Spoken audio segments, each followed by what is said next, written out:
우리가 이 땅에 사는 동안에 하루하루 산다는 것 자체가 기적이기는 하지만 그래도 또 주께서 베풀어 주시는 그 은혜를 우리가 받는다면은 그 주님을 향한 그 믿음이 더 뜨겁고 또 어떤 상황에서도 흔들리지 않을 것이라고 저는 믿습니다.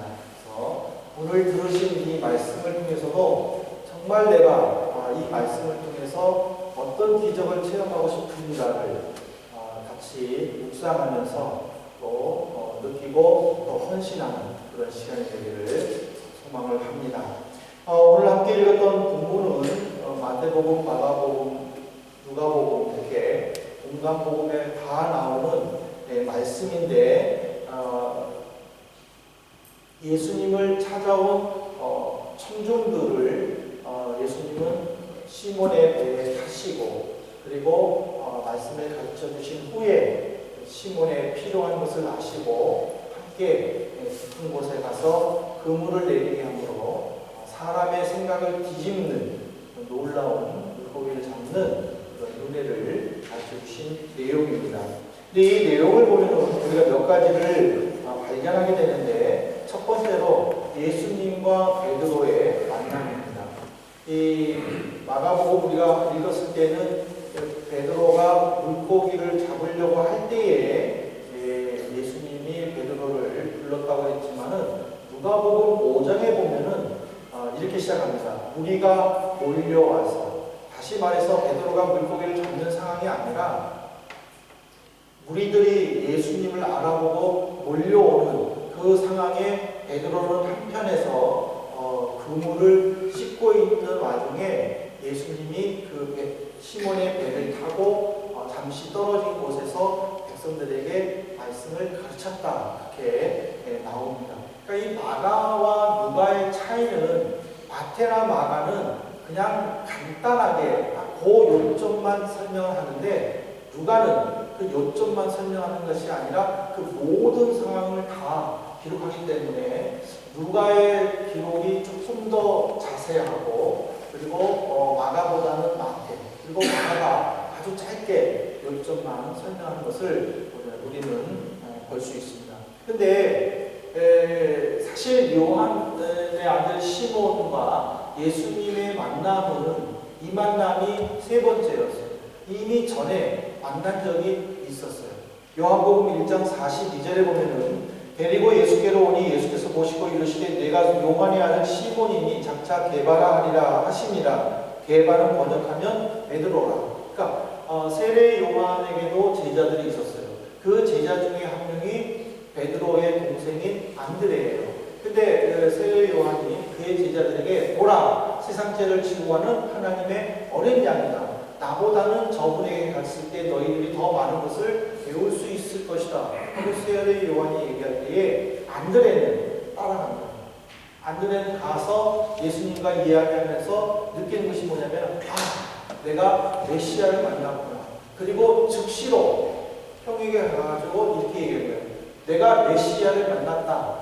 그러면서 이제 시몬을 데리고 예수님께로 간 거예요. 그때의 예수님은 베드로의 미래를 보신 거예요. 그래서 내가 너의 이름을 게바, 즉 반석이다라는 별명을 주신 것이죠. 하지만은 베드로는 이 만남 이후에 모든 것을 버리고 예수님을 따라가지 않았어요. 그냥 그는 어부의 일을 했었을 뿐이에요. 그러다가 이번 또 일을 통해서 예수님을 만난 거예요. 그 다음에 이제 이 공간복음을 통해서 또 우리가 볼 수 있는 장면은 뭐냐면 예수님의 명령이에요. 예수님은 자기를 찾아온 백성들에게 말씀을 가르친 다음에 주인인 베드로에게 깊은 곳에 가서 그물을 내려라 하고 명령을 내리셨어요. 근데 예수님의 명령을 받은 베드로는 지금까지 일해온 어부의 경력으로 볼 때에 너무나도 황당했을 거예요. 왜냐하면은 한낮에 여러분들이 그 바다에 가서 물고기를 잡을 수 있겠어요? 정글의 법칙 여러분 보셔요? 저는 정글의 법칙을 참 잘 보는데 거기에 보면은요 물고기는 밤에 잡아요. 고기들이 잠자고 있을 때 맨손으로 잡아야 되니까 낮에는 잡을 수가 없는 거예요.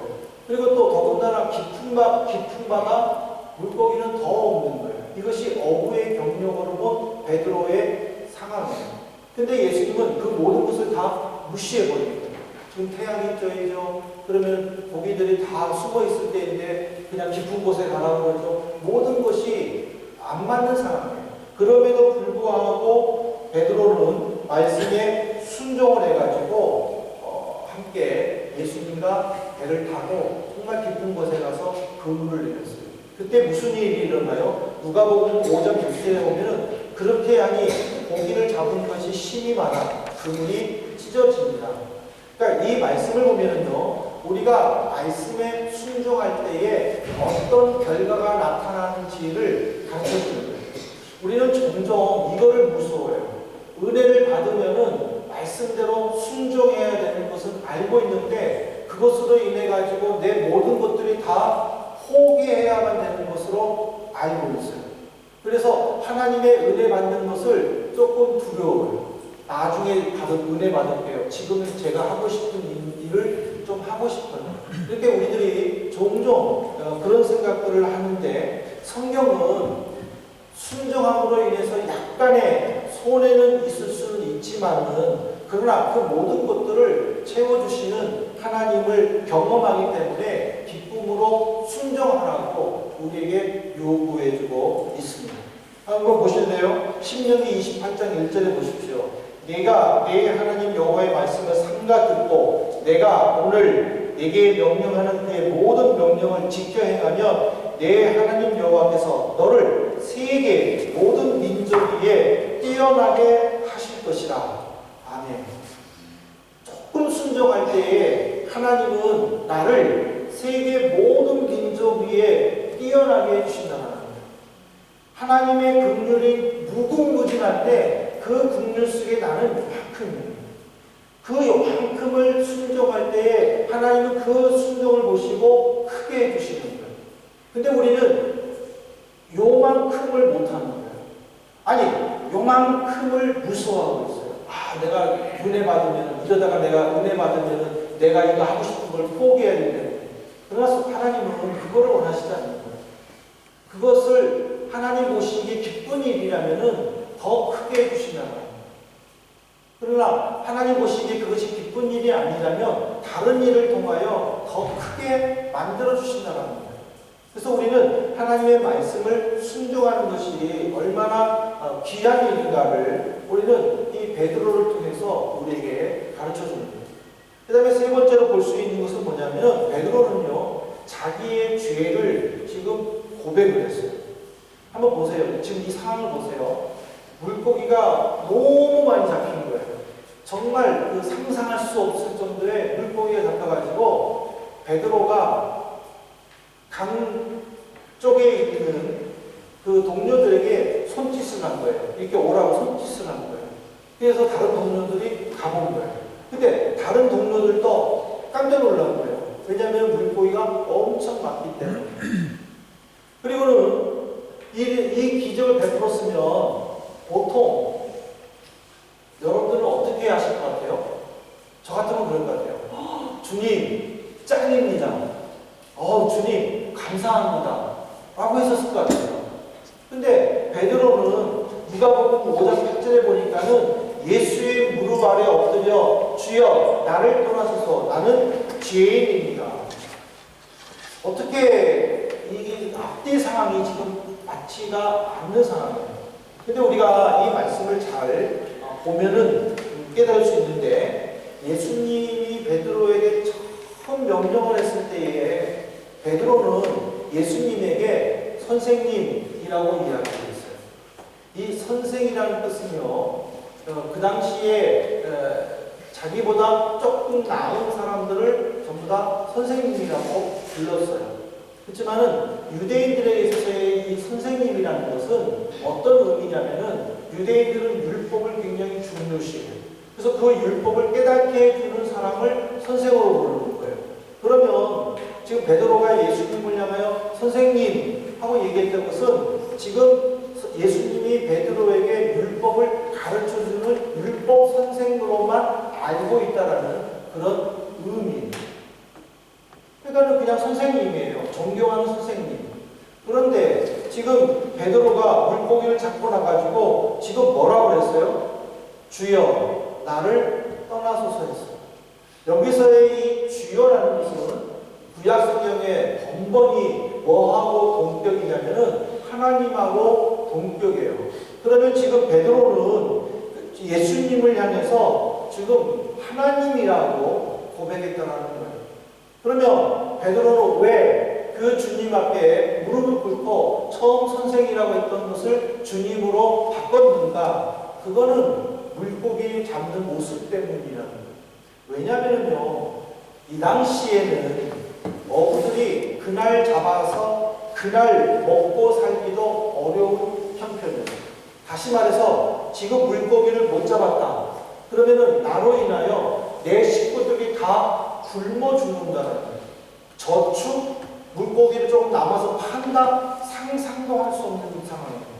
그러니까 지금 베드로는 지금 물고기 그물을 씻었다라는 것은 뭐냐면 오늘 나는 물고기를 한 마리도 못 잡았다. 이제 나는 집에 가야 되겠다. 그리고 포기 상태였다는 사실이에요. 그런데 지금 예수님은 그 베드로를 포기 상태에 있는 베드로를 데리고 깊은 곳에 가서 물고기를 잡게 해줬다는 거예요. 그래서 이 베드로의 이 변화는 우리에게 놀라운 도전을 주는데 그 도전은 뭐냐면 내가 어떤 상태에 있어서도 절대로 포기하지 말아야 된다는 거예요. 예수님은 베드로는 이미 포기한 거예요. 오늘 고기 못 잡는다. 이제는 끝났다. 아이고 우리 식구들이 굶을 건데 어떻게 하나 그 걱정만 하고 있었다는 거예요. 하지만 그곳에 예수님이 찾아가셨다는 거예요. 그래서 우리는 이 베드로의 고백이 얼마나 귀중한가를 보여주는데 그것이 뭐냐면은 시몬 베드로예요. 성경에 보면은요 베드로에게 시몬 베드로라는 그의 풀네임을 기록한 것은 딱 두 군데예요. 바로 이 누가복음 5장과 그리고 마태복음 16장 16절이에요. 마태복음 16장 16절에 보면 뭐가 나와요? 시몬 베드로가 가로되 주는 그리스도시요 살아계신 하나님의 아들이십니다. 시몬 베드로가 그러니까 여기서 지금 시몬 베드로라는 이 기록을 했다는 것은 성경 저자들이 베드로가 주님을 향해서 온 마음을 다해 경배를 드렸다는 것을 가르쳐주는 거예요. 주님 나를 떠나십시오 하고 무릎을 꿇는 것은 그가 진심을 다해서 하나님께 예배를 드렸다, 경배를 드렸다는 뜻이에요. 그래서 이 그 공간복음 작가들은 이 베드로의 경건성을 강조하고 있는 거예요. 그 말은 뭐냐면은 우리가 주님 앞에 나가서 예배를 드릴 때에 그냥 아무 생각 없이 예배 드려서는 안 된다는 거예요. 또는 이런 설교 시간에 또는 다른 생각을 해서는 안 된다는 거예요. 예배 시간에는 집중해야 된다는 거예요. 우리는 보통 보면 기도 시간에 그 짧은 틈을 이용해서 잠깐 잠을 자요. 그 잠깐 잠을 자는 게 얼마나 좋은지 몰라요. 그걸 갖다가 꿀잠이라고 해요. 네. 그러니까 우리는 이 예배 시간에 정말 하나님을 향해서 집중하고 하나님께 예수님께 경배드리면서 주님이 주신 무엇인가를 받아야 되겠다라는 그런 간절함이 없다는 거예요.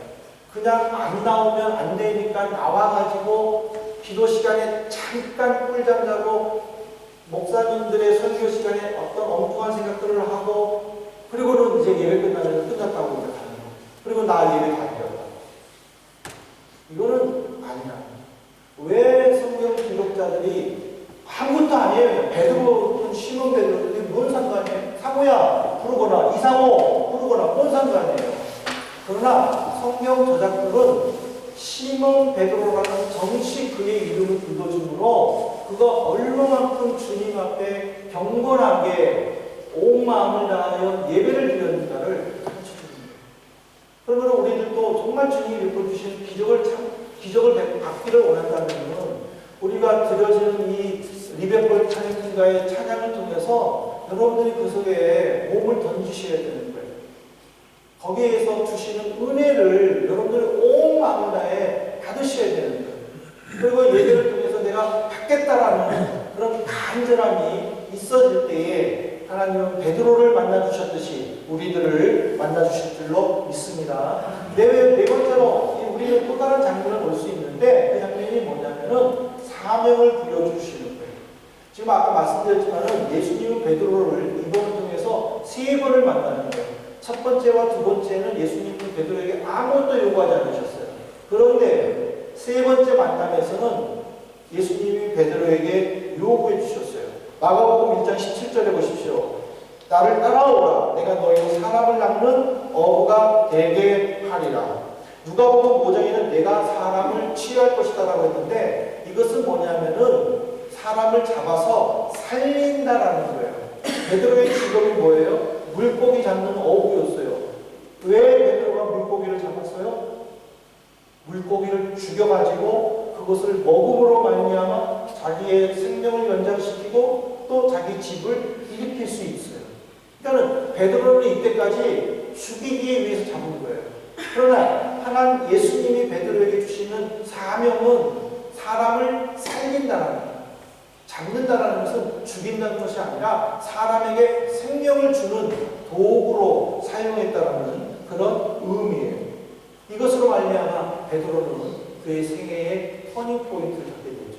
그리고 동생 안드레와 그의 동업자인 야고보와 요한도 함께 다니면서 3년 동안 예수님을 따라다니며 전도를 하게 됩니다. 근데 저는 여기서 여러분에게 강조하고 싶은 것은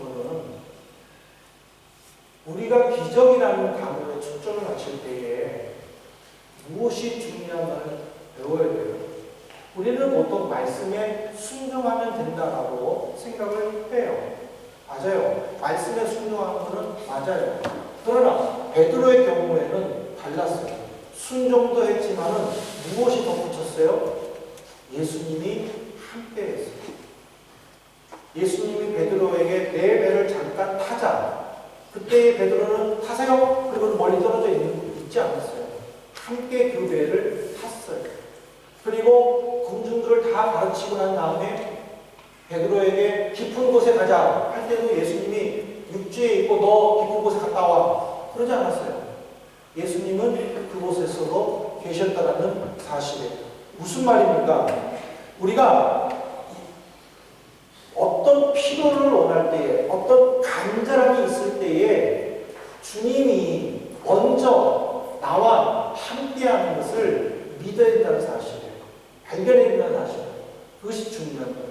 신명기 8장 16절에 보실래요? 내 조상들도 알지 못하던 만나를 광야에서 내게 먹이셨나니 이는 다 너를 낮추시며 너를 시험하사 마침내 내게 복을 주려 하심이었니 마침내 내게 복을 주기 위함이었다. 이것은 하나님이 모세를 통해서 이스라엘 백성들에게 주신 말씀인데 하나님은 백성들에게 계획을 가지고 계셨고 그 계획을 이루는 속에서 백성들을 연단하신 거예요. 그 연단하실 때에 하나님은 그 백성들과 함께 계셨다는 사실. 예수님은 베드로와 함께 계심으로 베드로의 소망, 베드로의 간절함을 응답해 주셨다는 사실. 그러므로 우리는 이 베드로를 통해서 조금 더 실질적인 교훈을 찾는다면요. 죄송하지만 한번 따라 하시기 바랍니다. 자기 고집을 버려라.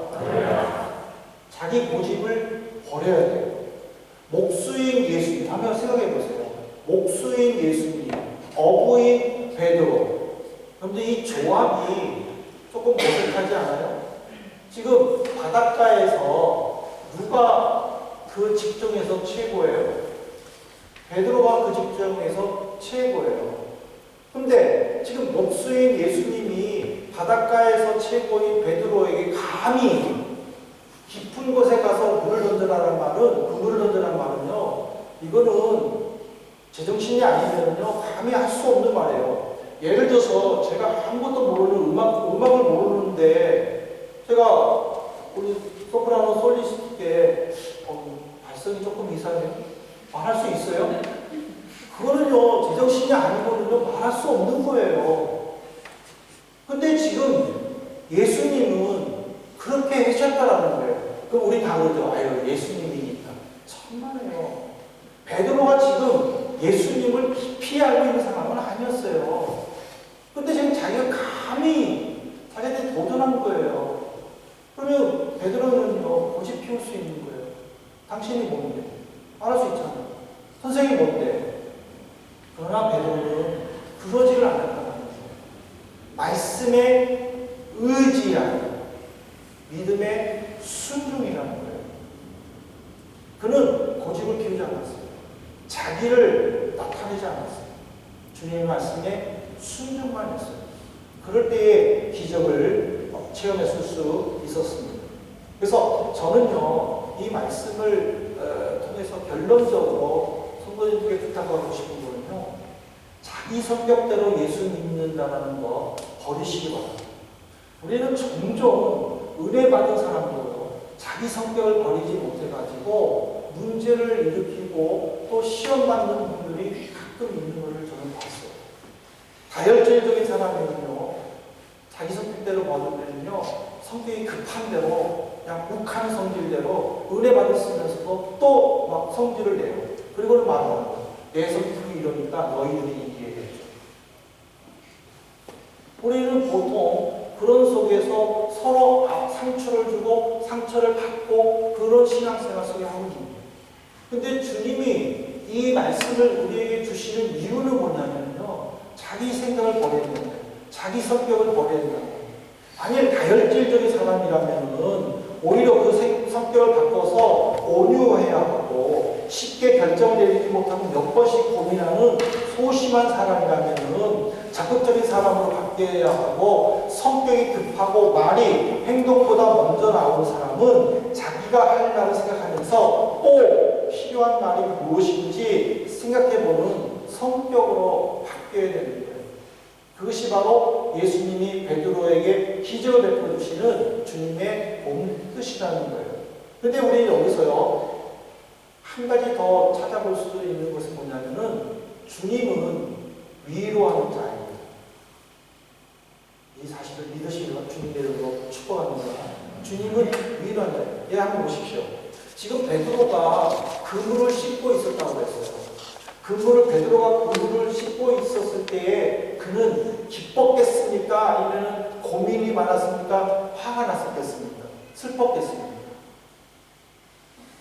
베드로가 그물을 씻을 때 고기를 많이 잡았으면 기뻤겠죠. 그러나 지금 고기를 한 마리도 못 잡았어요. 근데 그물을 씻고 있었어요. 그럴 때 그는 슬픔이 있었다는 거예요.